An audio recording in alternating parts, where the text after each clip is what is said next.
Happy New Year. Merry Christmas. Happy New Year, everybody. It's the 2nd of January, 2017. Yeah, baby. And you want to sit down and play some slots?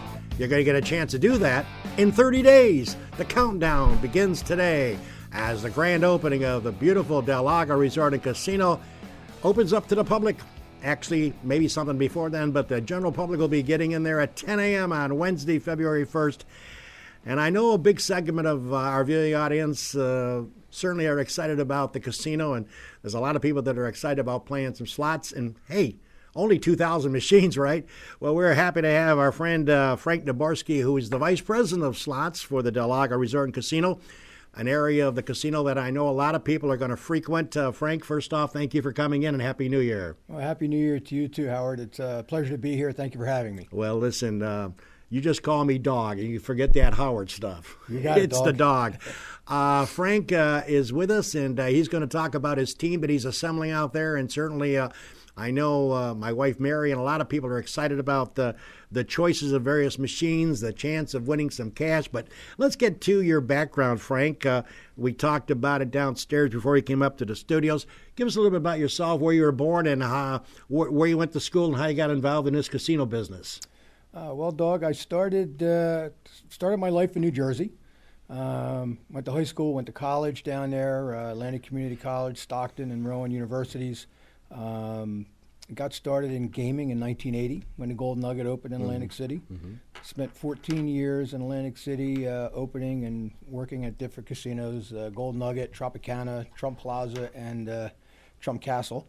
And left Atlantic City in 1994 to open 2 riverboats in Louisiana. And then spent a year there. And was fortunate enough to go to Connecticut, open up Mohegan Sun, spent 18 years at Mohegan Sun, and just loved the New England countryside. In 2015, I moved to Las Vegas for some consulting work I did out there, and moved back to the Finger Lakes in July to work on a Del Lago project. When's the first you heard about Del Lago that you may be interested in?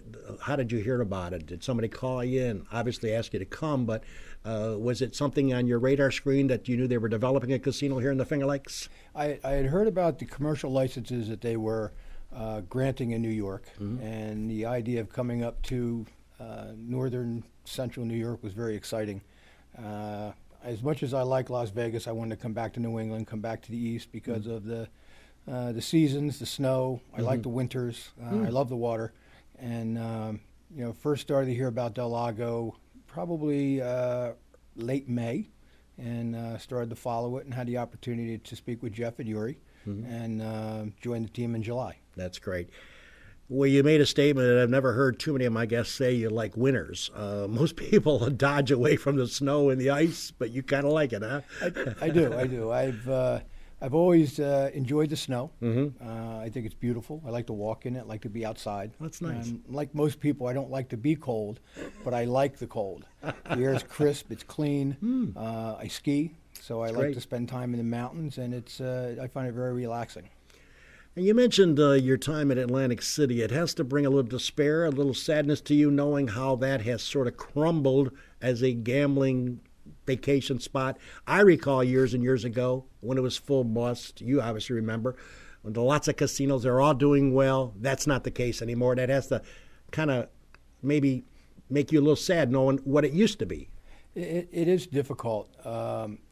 Atlantic City was quite the Mecca at one point. Exactly. When I got started in the business, you either played in Las Vegas and Nevada or you played in New Jersey, and we took advantage of it when it was a boom. But then with the onset of gambling in Delaware and Pennsylvania, Philadelphia, it was tough for Atlantic City to compete because of the number of the casinos and the local market and just the way that they were developing the product.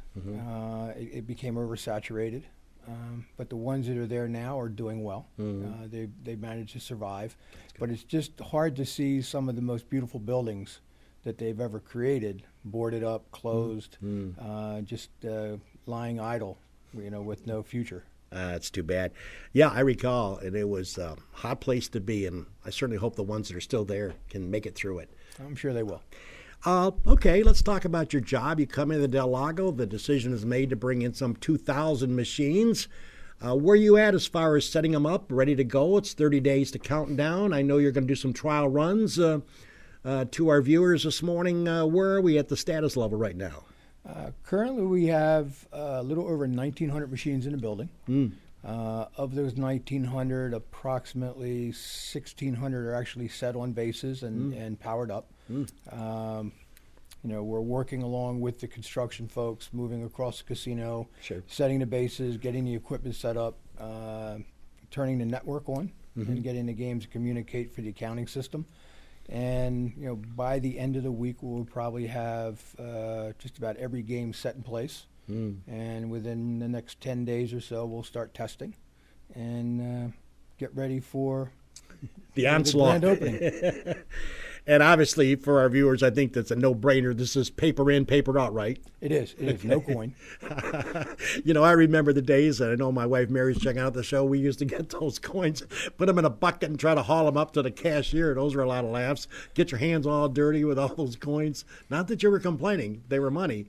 But it's a lot better with the tickets. It's a lot easier, not only for the guests, but it's also easier for the staff and for the team. As you alluded to, carrying the money, it's very, very hard. I remember watching the drop team, during the course of the day in the mornings when they would actually empty the coins out of the bases of the slot machines, and they would have 5-gallon buckets full of tokens. Yeah, I remember those days. That was probably the hardest working group of people I've ever seen. And sometimes you'd have a malfunction or a breakage take place because the coins were funneled from the game into the buckets, and the tube would break. So all the coins would just end up in the bottom of the base. It'd be, like literally sweeping up money. It is kind of funny. I remember those days, but I used to, when you won money, even though they were coins, you weren't that displeased. You found a way to get them up to the cashier to get your money.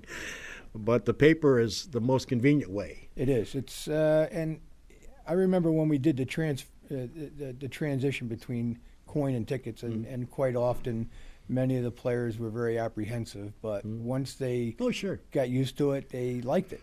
Oh yeah, it's just easier. Oh, much easier, much more convenient, and it just makes it a lot more fun because you don't have to worry about dropping the coins, losing the coins. It's just very simple. Frank Neborsky, my special guest this morning, Vice President of Slots for the Del Lago Resort Casino. Man, I can't believe it. I was just talking to him before we went on air this morning, and Frank, about having Tom Wilmot Sr. and Brent Stevens on the show way back when, the signing of the beam. Seems like years ago, and we're only 30 days to count down before we open it up and have some fun. With 2,000 machines, I'm assuming you're putting together a staff of employees to man the machines and to be on call for serving beverages, et cetera, and obviously some tech people in case there's a breakdown. Where do you stand on that? You still hiring people or looking at potential opportunities for people? Yeah, always looking for opportunities for the local folks. I have most of my staff hired. I've got 19 slot technicians working right now on the floor, along with some other support staff from our vendors and other associates. I have a number of slot attendants starting today. I have shift managers that are working. I have supervisors that are working. So we're in very good shape. But we're always looking for other people that are interested because there is turnover, and we expect to be so busy that we may have to add to staff and be able to provide the service and the experience that we want the customers and our guests to enjoy. Well, I know one thing that's important to me when I sit down and play a machine or someone else does, when you finally hit something that's noteworthy, a jackpot, and as you know, and I will tell you, because Frank can correct me if I'm wrong, the scale is $1,199. There's no W2G, correct? Yep. 1,200 or more, there is. They come and get your license and they process it and bring you back the cash, correct? That is correct. Now, with 2,000 machines, potentially on a busy day, which is going to happen a lot out there, it's potentially you could have a few jackpots hit at the same time or close by. And as you know, being customer service oriented, getting to those people quickly is key to get them their money. It is, and it's not It's the inconvenience that occurs when you have to wait for anything. Bingo. And that's what we want to eliminate. And we've got some systems in place. We're fortunate enough to have a paging and a dispatch system that all our team members will be able to use that will identify games not only in a jackpot state but also games that may have a problem, so they can be immediately guided towards that equipment to service that guest as quickly as possible.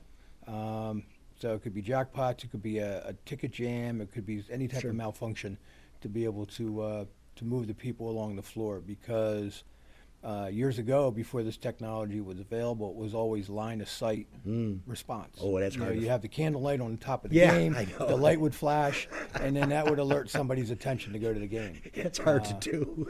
And if you're around the corner, you're behind a column, you may not see it right away. Bingo. Now, we're going to be using the small eye touches. It's like a small iPhone that'll provide the information to our team as far as the location of the game, the time, the type of problem it is, and the guest that's involved. So, we're able to provide that personalized service and that interaction that we're going to be famous for. And 100% of the time, I would guess, Frank, you would tell our viewers this morning, as Frank Neborsky joins the Weber Show, always use your player's card. Always use your card, because there are rewards to go along with the card, and we want everyone to take advantage of that prize. By the way, we're going to take our break now and come back and talk to Frank. But before we go to break, we're going to switch subjects for just a second. I would be remiss, as it's a wild card weekend, baby, on the way to the Super Bowl in Houston, Texas, February the 5th. And I know I'll get pounded if I don't give you the lineup of games coming up on Wild Card Saturday. Here it is, folks, 4:30 on this coming Saturday. The Raiders, who are my team, by the way, without Carr. Goodbye. I hate the thought of it, but I don't see their chances very good without losing David Carr. They will travel to Houston, 4:35. That game will be on ABC, ESPN. That's at 4:30 this coming Saturday, Wild Card Saturday. The nightcap will be 8:15. This game will be on NBC. The Lions, who lost last night to the Packers, will travel to Seattle and take on Seattle Seahawks and their 12th man. Good luck for the Detroit Lions on that one.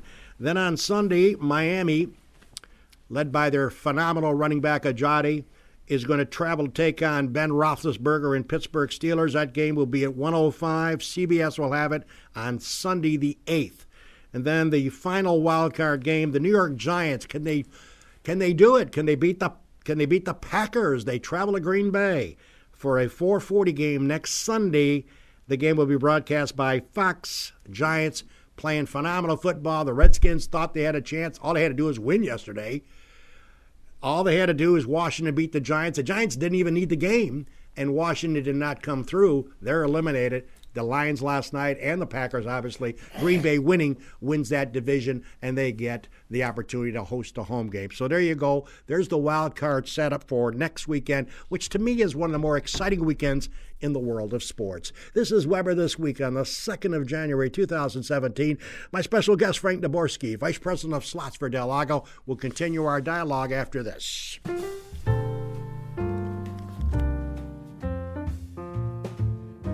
Cayuga Lake National Bank. Visit Bill Ryan and his team for all of your banking needs. Offices in Union Springs and Aurora, a fine sponsor of this show for over 30 years. DA Liquor on Bridge Street in Seneca Falls. Amy Padula and her team will find the right spirit for you every time. When you stop in, tell Amy the dog sent you. Steve Wadhams and Wadhams Enterprises, your local employer of choice. Proud supporter of Weber This Week and local athletics. Fill out an application at wadhams.com. The Gould Hotel welcomes you to come out and enjoy the revitalization of this historic downtown Seneca Falls landmark. Every Wednesday is Ladies' Night with special price drinks and half-priced appetizers. Learn more at thegouldhotel.com. The Omen Theater on William Street in Lyons. See what's playing this week at omentheater.com.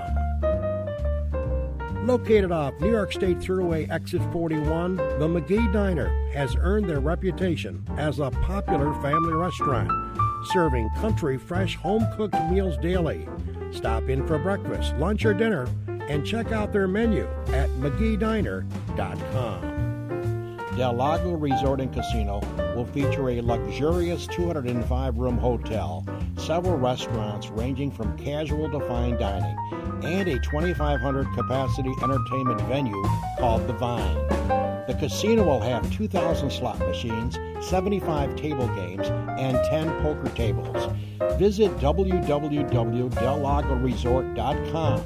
Seneca Metals is an award-winning company that has earned a reputation of going above and beyond to protect the environment and support their community. As an EPA inspector once said, their operation is head and shoulders above the rest. The Seneca Falls Country Club, awesome 18-hole layout, open to the public, and a 12-month payment plan for members. Check out SenecaFallsCountryClub.com. And the Newark Pilots of the Perfect Game Collegiate Baseball League, a minor league team with a major league ballpark. Season ticket packages available at NewarkPilots.com. And the Wilson Press in Seneca Falls. My good pal Rich Rickey and his team can handle all of your printing and mailing needs. Visit them online at wpress.com. Rich Rickey and Wilson Press, a fine sponsor of Weber This Week.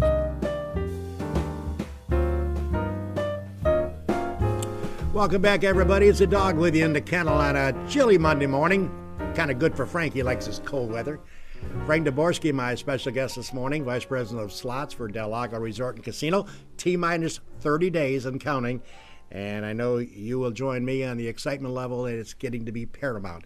Let's talk about some other areas as Frank and his team will oversee some 2,000 slot machines of different varieties and excitement for anyone, I guess. The bonus myth, let's explain the bonus. A lot of people come up to me and have said to me over the years at slot machines or in a casino, Frank, and they win a bonus. Comes up with 3 of a kind, bonus. And they don't get anything for it. I mean, they don't get any additional monetary reward. And I think you're going to answer it just like somebody told me once before. It just gives you an opportunity to win some money, not that you're going to win some bonus money. Correct? Yes, that's true. Okay. It's interesting the way the games are developed. Mm-hmm. It used to be when they were mechanical, there was a little bit more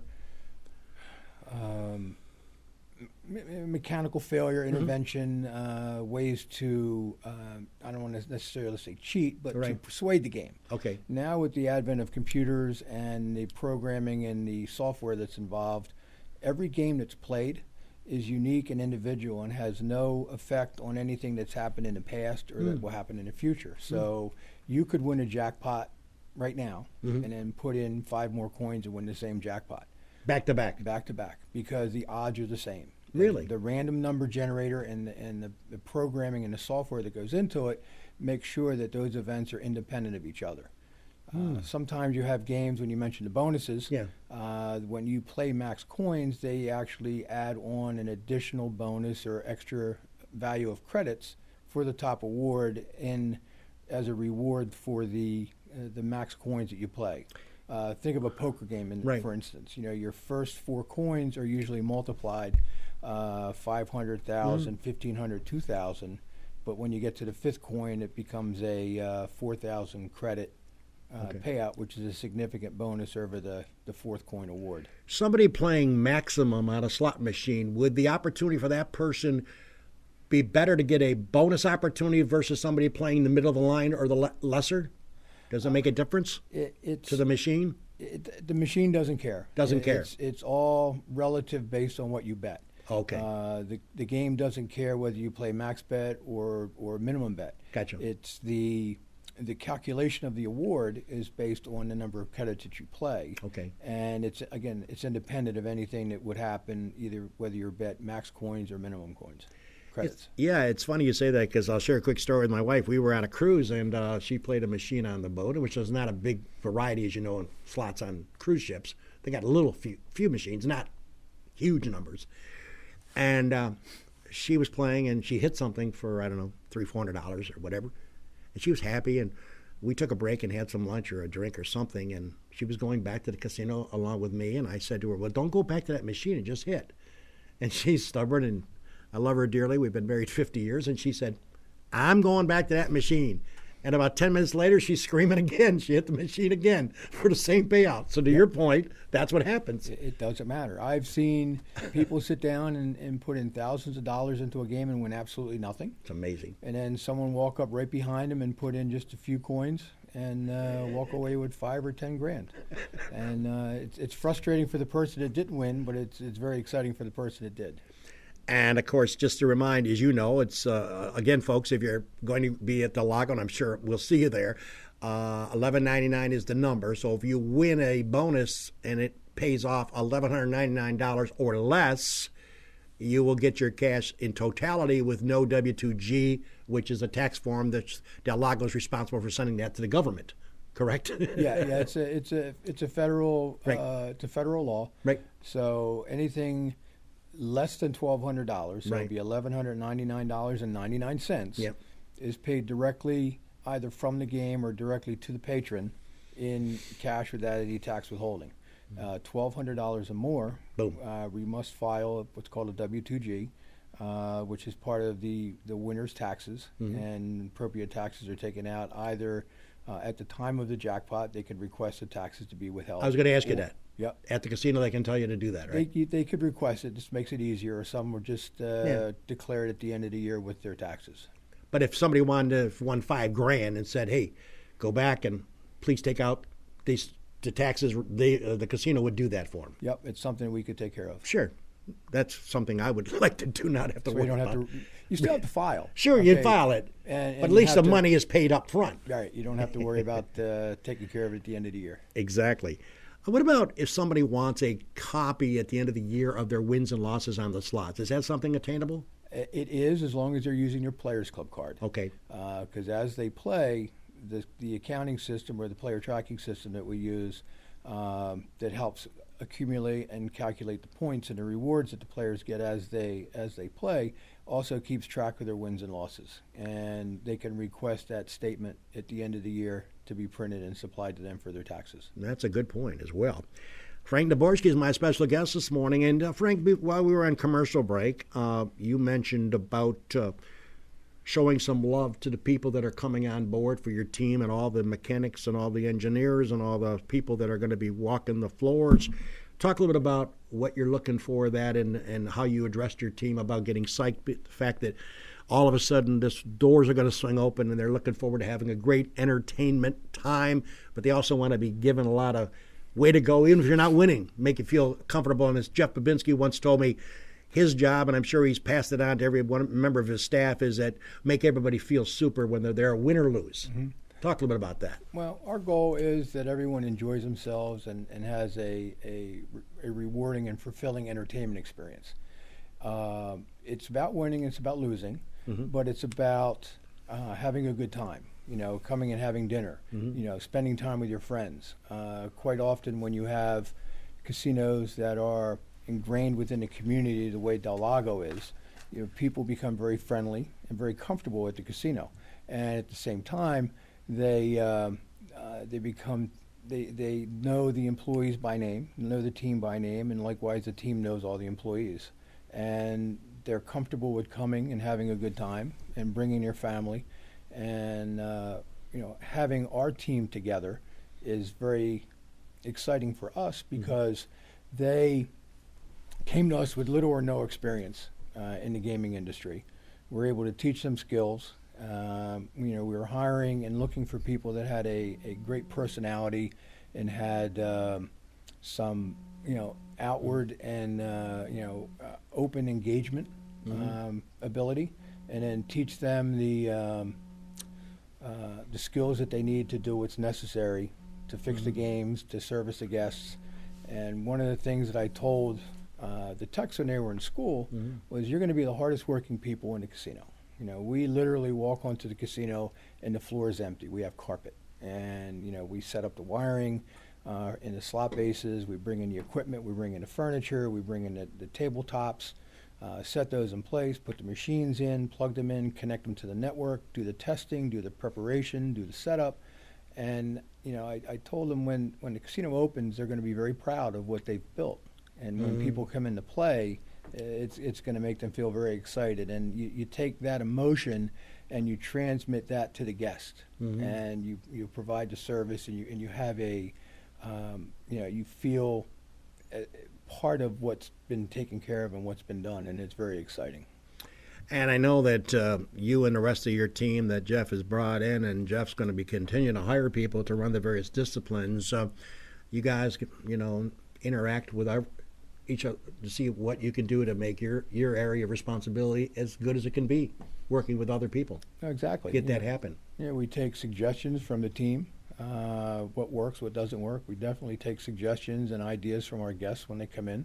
Because, again, our goal is to make sure that their experience is rewarding and they have a good time. It's something that will set us apart from the competition, because when you think about casinos, we all have slot machines, we all have table games, we all offer some type of bar, restaurant environments, but it's the people that we bring in and as part of the team that's going to set us apart. That when you walk in the door, that smile, that welcoming hello, the engagement that you have, remembering names, remembering faces and places. It's all important. I agree with you, because the times that I was fortunate enough to win a jackpot, and I've won a few over my career gambling, is when the employee comes down to you that realizes you just hit a jackpot. And I remember going to a few places where they give you a big hug and they say congratulations, and they're as excited as you are, and that makes you feel even more comfortable. Well, like I said, it's family. You have people that come to the casino 2 or 3 times a week or a few times a month, and they get to know the team that we have working, just like the team gets to know the guest. Right. They start talking about their kids, they talk about their pets, they talk about their vacations, they talk about things that they do outside of the casino, and they become very friendly, and it's stories to share, and it just makes a nice, warm, welcoming environment. It makes them feel very comfortable. All right, I'm not going to let you leave the Weber Show without asking you one question, as we're about 3 minutes to close time. I have sat at a slot machine many times in my lifetime, Frank, and I got to be honest with you. I look next to me, and mostly females, not all the time, but I think most of them are females.